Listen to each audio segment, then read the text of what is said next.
Good morning, all of you. Today we discuss about concept of current source and practical current source, and also we can discuss the how voltage source can be converted into current source and current source can be converted into voltage source. That means the vice versa process. તો જોઈએ start કરીએ next topic concept of current source. તો જેમ આગળ concept of voltage source જોયું તો એ જ રીતે આગળ વધવાનું છે concept of voltage source માં. તો concept of voltage source તો મતલબ કે શું કહેવા માંગે છે કે આઉટપુટ જે લોડ રેઝિસ્ટન્સ છે, લોડ રેઝિસ્ટન્સ ની કોઈ પણ વેલ્યુમાં ચેન્જ કરવામાં આવે, લોડ રેઝિસ્ટન્સ કોઈ પણ રાખીએ તો એનો જે વોલ્ટેજ સોર્સ અથવા તો કરંટ સોર્સ છે એની જે વેલ્યુ છે એમાં કોઈ પણ પ્રકારનો ચેન્જીસ ન આવવો જોઈએ, તો એ સારામાં સારો વોલ્ટેજ સોર્સ અથવા તો સારામાં સારો કરંટ સોર્સ કહેવાય.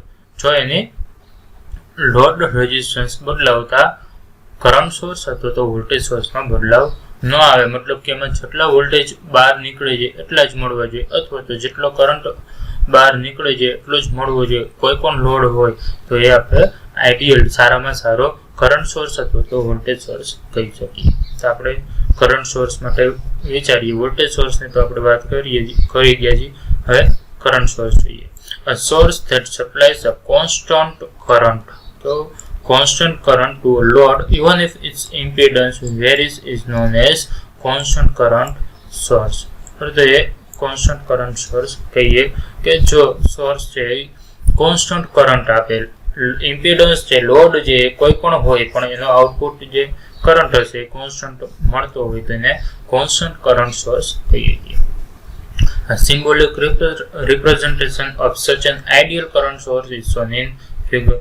તો ફિગરમાં આપેલું છે IS કરંટ સોર્સ લીધેલો છે, IL વેરિયેબલ રેઝિસ્ટર છે, 2 પોઈન્ટ A અને B વચ્ચેનો કરંટ મેજર કરવાનો છે, અને સાથે સાથે IS વર્સિસ RL નો ગ્રાફ પણ છે કે RL ની કોઈ પણ વેલ્યુ માટે IS ની વેલ્યુ કેવી મળે, એક સરખી જ મળવી જોઈએ. And figure shows the VI RL ના બદલે આપણે સિમ્પલ VI લખેલો છે, બટ આપણે સિમ્પલ RL જ લખીશું. RL versus I characteristic of ideal current source આપેલી છે, ideal characteristic. Suppose a load impedance RL is connected across the source. Suppose કે RL કનેક્ટ કરાવી છે સોર્સને અક્રોસમાં. If RL is made infinite, current throughout the circuit is IL.RL equals to infinite. જો RL infinite કરીએ તો IS.IL પણ infinite થઈ જશે, means no conducting path. RL જો infinite થઈ જાય, very high થઈ જશે તો એમાંથી કરંટ પાસ થતો બંધ થઈ જશે, એ path external to the source. Hence it is a physical impossibility for current to flow between terminal A and B. બરોબર, ઓપન સોર્સ થઈ જશે, RL ની વેલ્યુ વેરી હાઈ થશે તો I થી A થી B પોઈન્ટ સુધી કરંટ ફ્લો થશે નહીં, it is impossible. If the source could maintain the current IS throughout infinitely large load impedance, there would have been an infinitely large voltage drop across the load. And so IL છે IL ને infinite large કરીએ અને IS છે, IS ને આપણે maintain રાખીએ એક સરખો જ, બરાબર. IS એ સોર્સ પ્રોવાઈડ કરે છે, કરંટ પ્રોવાઈડ, IS સોર્સ છે એ કરંટ પ્રોવાઈડ કરે છે, તો એના કારણે શું થશે તો RL માંથી વોલ્ટેજ ડ્રોપ જોવા મળશે, મતલબ કે જેટલો પણ કરંટ છે એ બધો જ કરંટ એ વોલ્ટેજ ડ્રોપ થશે, એટલે કે RL માંથી ડ્રોપિંગ થઈ જશે અક્રોસમાં. It will be then have to consume infinite power from the source. તેના કારણે જે સોર્સ છે સોર્સમાંથી ઇન્ફાઇનાઇટ પાવર કન્ઝ્યુમ કરશે, ઇન્ફાઇનાઇટ પાવર ખાસે ખપત કરશે. But no practical source could even supplies infinite power. પણ હજી સુધી એવો કોઈ પ્રેક્ટિકલ સોર્સ નથી બેનો કે જે ઇન્ફાઇનાઇટ પાવર આપતું હોય, પણ એવો કોઈ પણ પ્રેક્ટિકલ સોર્સ છે નહીં જે ઇન્ફાઇનાઇટ પાવર આપતું. A practical current source supplies IS when RL equals to 0. જ્યારે RL 0 હોય એટલે કે લોડ રેઝિસ્ટન્સ છે 0 હશે ત્યારે IS જેટલો કરંટ સપ્લાય કરતો હશે, બરાબર. IS જેટલો એમાં ઇન્ટરનલ કરંટ હશે એટલો સપ્લાય કરતો હશે. When we increase the load impedance, the current falls below IS. જ્યારે આ વોલ્ટેજમાં ઇન્ક્રીઝિંગ કરવામાં આવે, વધારો થશે, તેમાંથી જે પાસ થતો કરંટ હશે એ કરંટની વેલ્યુમાં શું થશે, ઘટાડો થશે. When RL is made infinite, જો RL infinite કરીએ તો load current reduce to 0. બરાબર, RL very high કરી દઈએ તો RL ની વેલ્યુ એમાંથી પાસ થતા કરંટ ની વેલ્યુ tends to 0 થઈ જશે. It means there should be some path throughout which the current IS can be flow. એનો મતલબ કે કંઈક એવો પાથ છે કે જેનાથી કરંટ IS છે ફ્લો થાય છે, તો એ પાથ જે RL માંથી ફ્લો થાય છે. The inside path has an impedance RS. જે પાથ જે કરંટનો પાથ જે RS છે એટલો ઇન્ટરનલ રેઝિસ્ટન્સ છે, it is called internal impedance. તો એ જે કરંટનો ઇન્ટરનલ ઇમ્પિડન્સ એની સાથે જોડાયેલો છે અહીંયા બંને પોઈન્ટ સાથે, તો એને નામ આપીએ છીએ RS. Now discuss a practical current source. બરાબર, તો આપણે વાત કરી કેટલો હોવો જોઈએ, પણ એવું મળતું નથી. પ્રેક્ટિકલી કેવું હશે, તો અહીંયા કરંટ સોર્સ I ઇન્ડિકેટ કરેલો છે, RL રેઝિસ્ટન્સ છે, બરાબર, અને એક RS ની આપણે વાત કરી તો એ RS આ રીતે કંઈક જોડાશે કે જે કરંટ સોર્સ છે એનો internal resistance, internal impedance indicate કરે છે RS. એમાંથી કરંટ પાસ થાય છે IS જેટલો અને RL માંથી કરંટ પાસ થાય છે IL જેટલો. ટોટલ કરંટ છે I જેટલો, અને બે ટર્મિનલ લઈએ છીએ A અને B જેટલો. ઓકે, અને આગળ તો અહીંયા કેરેક્ટરિસ્ટિક આપેલી છે IL વર્સિસ V નો ગ્રાફ છે. IS એકચ્યુઅલીમાં ડોટેડ લાઈન છે એ ગ્રાફ હોવો જોઈએ, પણ મળે છે કેવો, આજે ડિક્રીઝિંગ ઓર્ડરમાં જે ગ્રાફ છે એ આપને મળે છે. તો હકીકતમાં આ રીતે કંઈક મળે છે. ઓકે, આગળ જોઈએ. A practical current source is represented by the symbol shown in figure. The internal impedance of the source is RS is put in parallel with ideal current source I. તો RS છે એ RL ના જે RL છે એની સાથે પેરેલલમાં join કરેલો છે. If a load RL is connected across the terminal A and B, the source current is divided into two parts.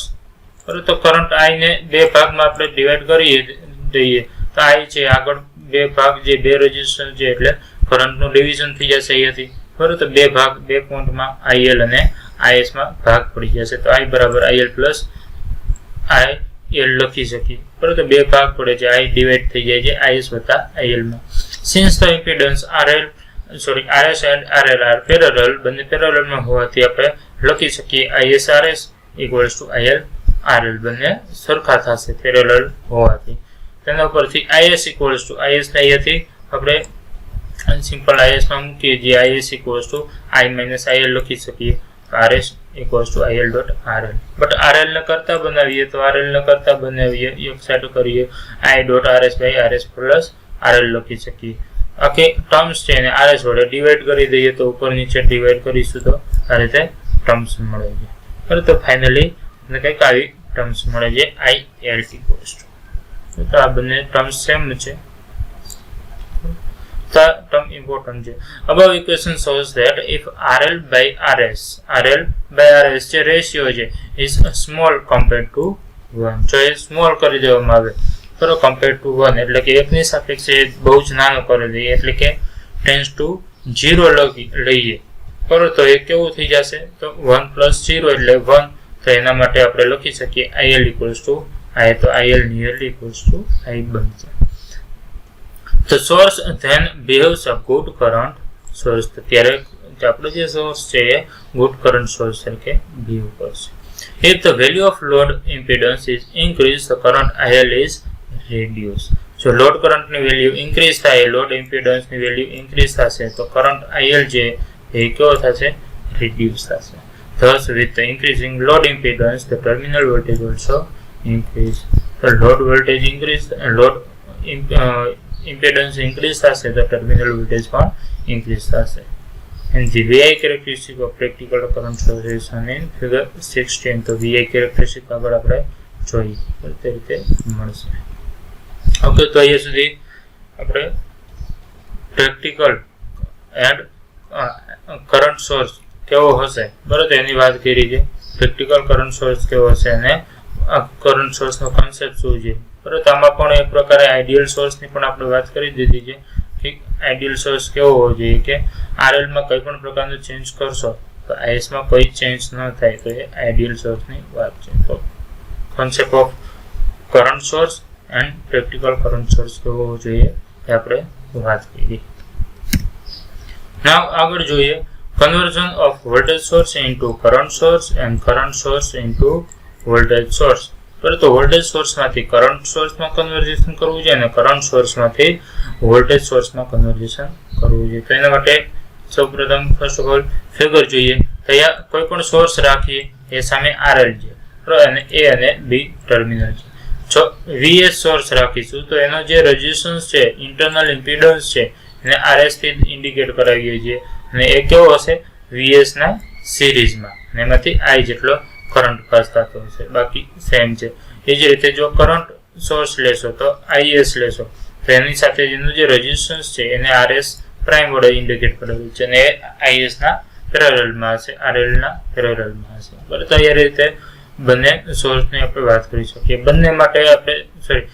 બંને માટે વોલ્ટેજ સોર્સ અને કરંટ સોર્સ માટે RL ની વેલ્યુ આપણે કેવી લઈએ છીએ? સરખી લઈએ છીએ. તો એ રીતે આપણે વિચારશું. જોઈએ આગળ.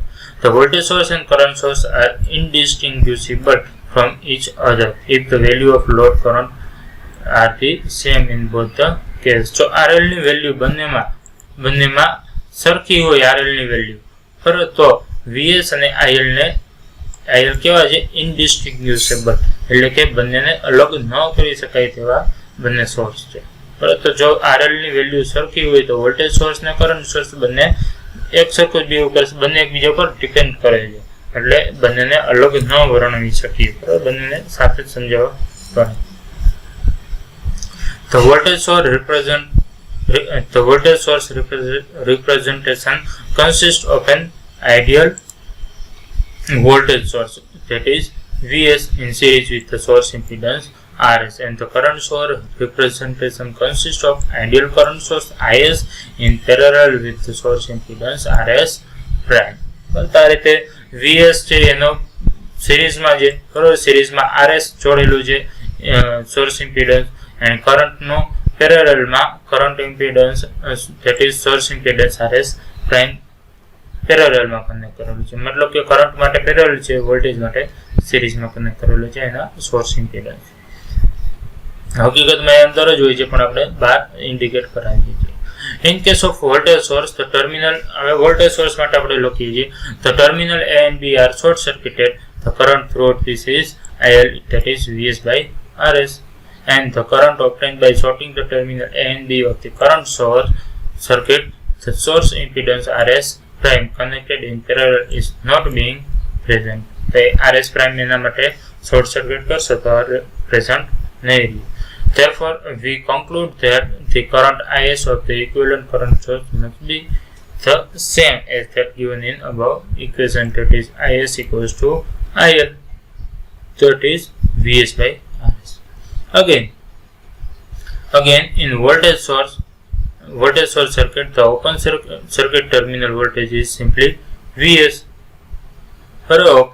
ઓપન સર્કિટ ટર્મિનલ માટે વોલ્ટેજ કેવો હશે? VS હશે, and there is no voltage drop across the internal impedance RS. RS ના અક્રોસમાં વોલ્ટેજ ડ્રોપ જોવા મળશે નહીં. In current short circuit, current short circuit માટે વિચારીએ, સાથે સર્કિટ ખુલ્લી રાખજો એટલે સમજાશે, બંને સાથે જોજો. કરંટ શોર્ટ સર્કિટ માટે વિચારીએ છીએ when the terminal A and B are open circuited, A અને B ને ઓપન સર્કિટ રાખીએ that means RL ઇન્ફાઇનાઇટ હોય એક પોઝિશનમાં. The whole of the current IL flows throughout RS prime. બરાબર. આમાંથી બધો જ કરંટ, જો આ ઓપન સર્કિટ હશે તો બધો જ કરંટ ક્યાંથી પાસ થશે? RS પ્રાઇમ માંથી પાસ થશે. And thus terminal voltage is VT equals to, બધો જ કરંટ ત્યાંથી પાસ થશે એટલે VT equals to IS into RS prime. બરાબર. તો બંને રીતે લખી શકીએ. If two representatives of source are to be equal, જો બંને સોર્સનું રિપ્રેઝન્ટેશન સરખું જ હશે તો VS અને VT કેવો મળશે? સરખો મળશે. બરાબર. તો એ બંને ઇક્વિવેલન્ટ દર્શાવી શકીએ. એના ઉપરથી VT equals to IS dot RS prime, બરાબર, ને IS dot RS prime લઈએ અને VS, તો VS આપણે આગળના ઇક્વેશનમાંથી અહીંયાથી VS અને IS વાળું ભેગું કરી અને કરતા બનાવીએ VS ને તો VS બરાબર IS into RS લખી શકીએ, તો IS into RS મૂકીએ છીએ. બંને બાજુ IS કોમન છે, કેન્સલ આઉટ કરીએ તો બાકી બચે RS equals to RS prime. બરાબર, તો RS prime જેટલો જ મળશે. Then equation 2.20 and 21 reduce 20 and 21 એટલે VT વાળું અને 20 એટલે VS વાળું, તો એ બંને ઇક્વેશન કેવા થઈ જશે, તો VS equals to IS into RS બંને ઇક્વેશન ઉપરથી લખી શકીએ છીએ. તેના ઉપરથી આપણને ખબર પડે VS અને IS આવે છે, બરાબર. VS અને IS તો એ બંને કેવા છે, તો એક વોલ્ટેજ સોર્સ નું છે, એક કરંટ સોર્સ છે, બરાબર. તો એકબીજા આપણે શું કરી શકીએ, વોલ્ટેજ સોર્સ નું આપ્યું હોય તો કરંટ સોર્સ બનાવી શકીએ, કરંટ સોર્સ આપ્યું હોય તો વોલ્ટેજ સોર્સ નું ઇક્વેશન બનાવી શકીએ છીએ. તો આ રીતે આપણે કન્વર્ઝેશન કરી શકીએ છીએ. Using the relation voltage source is converted into current source and vice versa. આ ખાસ vice versa વર્ડ ઘણી બધી વાર આવશે, તો vice versa that means કે 0 થી વોલ્ટેજ સોર્સ નું કરંટ સોર્સ માં કન્વર્ઝેશન કરી શકીએ, અથવા તો ઉલટું પણ થઈ શકે, કરંટ સોર્સ ને વોલ્ટેજ સોર્સ માં પણ કન્વર્ટ કરી શકીએ. ઓકે, એ સુધી રાખીએ. Thank you.